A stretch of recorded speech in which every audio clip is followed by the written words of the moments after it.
Welcome everyone. In this video, I will explain how and why the integration by parts formula works. Let me state the formula first and then go through it and explain it.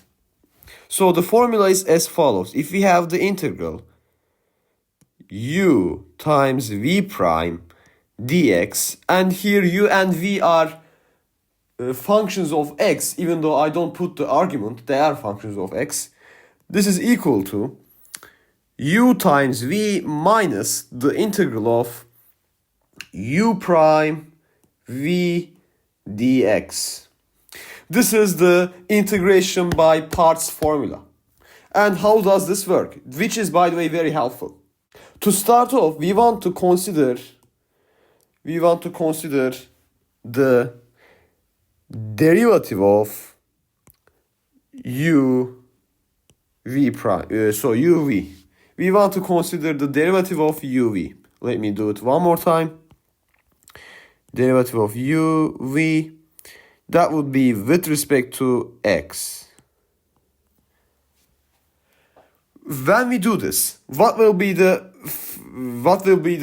result basically? Well, we will use the product rule, which I have a video about. You can access it from the cards right now and also from the descriptions part. So, using the product rule, we get the derivative of the first one, u prime, times the second, v, plus derivative of the second, v prime, let me write it one more time, v prime times the first, so u. This is the derivative of u times v, where u and v are both functions of x. Okay, you might be saying, how does this help us? Well, it helps us because if I subtract this term from both sides, I will have v prime u equals du dv divided by dx minus u prime v. Now I can take the integral on both sides. Let me do that with green. I love green. I take the integral on both sides. And of course, if I'm going to, before taking the integral, I should maybe multiply that with dx, right? I don't want dx anymore. So what I mean is, let me write it even below. So this is the result that we get when we do that multiplication. And now if I take the integral on both sides, this is what I have. And this part, my friends, can be basically simplified to uv. Alright, and you might be confused a little, but don't be confused. The integral of dx would be x, plus c, of course.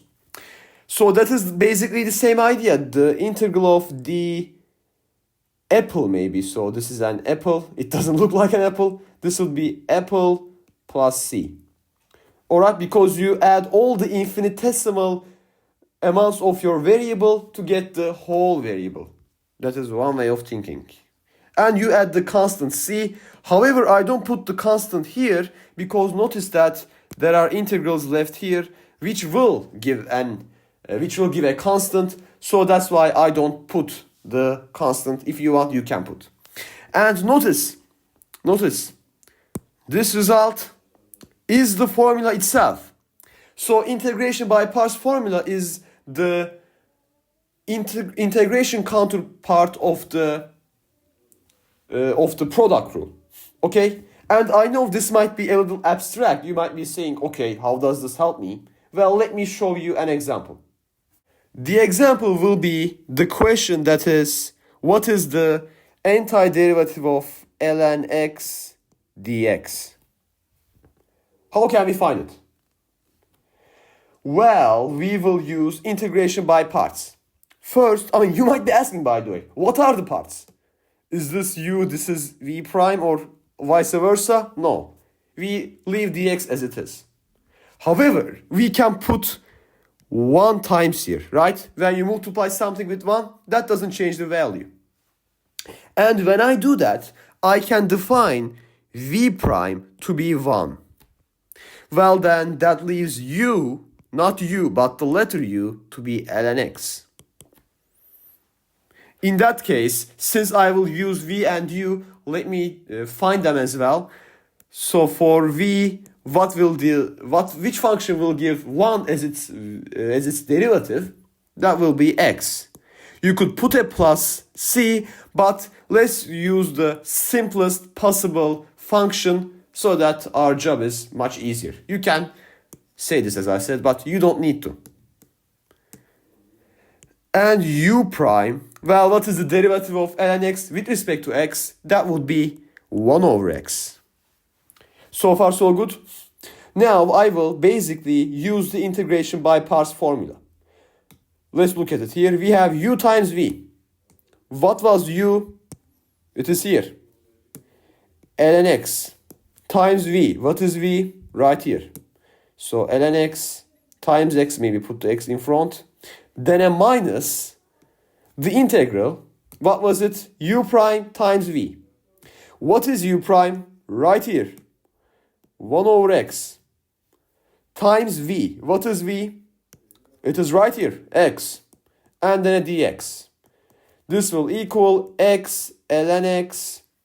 These guys will simplify. What is the integral of dx? We just discussed that. That is x. We have the negative x. And now I in fact put the plus c.